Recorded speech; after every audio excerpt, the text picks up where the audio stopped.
Sorry বন্ধুরা, তোমাদের মাথা ব্যথার কারণ হওয়ার জন্য আমি নিয়ে চলে এসেছি আমাদের প্রথম ব্লগ। এই ব্লগে আমি কি দেখাবো জানি না, কিন্তু একটা জিনিস অবশ্যই দেখাতে পারি, সেটা হচ্ছে আমাদের গাড়ির নেম প্লেট ভাঙা।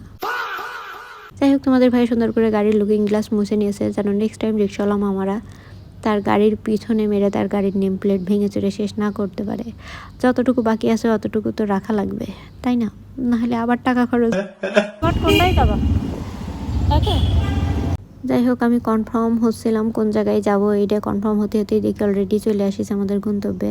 আমাদের আজকের গন্তব্য হচ্ছে ইউনিমার্ট। ইউনিমার্টে আসার কারণ একটাই, সেটা হচ্ছে ঈদের পর ঢাকায় এসে আমাদের মুখ শাকসবজি আর খাচ্ছে না, আমাদের মুখ শাকসবজি খাতে যাচ্ছে না। ওরা বলতে চাচ্ছে যে তোরা গোশ মাছ খা, বাড়ি থেকে এত ভালো মন্দ খেয়ে আসিস, এখন আবার শাকসবজি খাচ্ছিস কেন, এখনো গোশ মাছই খা, এইসব বলতেছে আমাদের মুখ।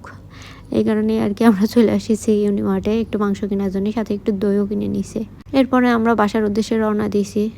সরি, বাসার উদ্দেশ্যে না, আমরা অফিসের উদ্দেশ্যে রওনা দিয়েছি, কারণ আমরা দুইজনই অফিস বাঙ্ক করে ইউনিমার্টে গেছিলাম, এই আর কি। যাই হোক, এরপরে বড় বড় বিল্ডিং আর বিল্ডিং এইগুলো দেখছিলাম।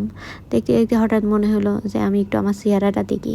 আমার চেহারাটা বাড়ি যে সানটেন পরে কতটা বান্দরের পাছার মতো কালো করতে পারিছি, এই আর কি, সেটাই দেখছিলাম। ওকে, বাই।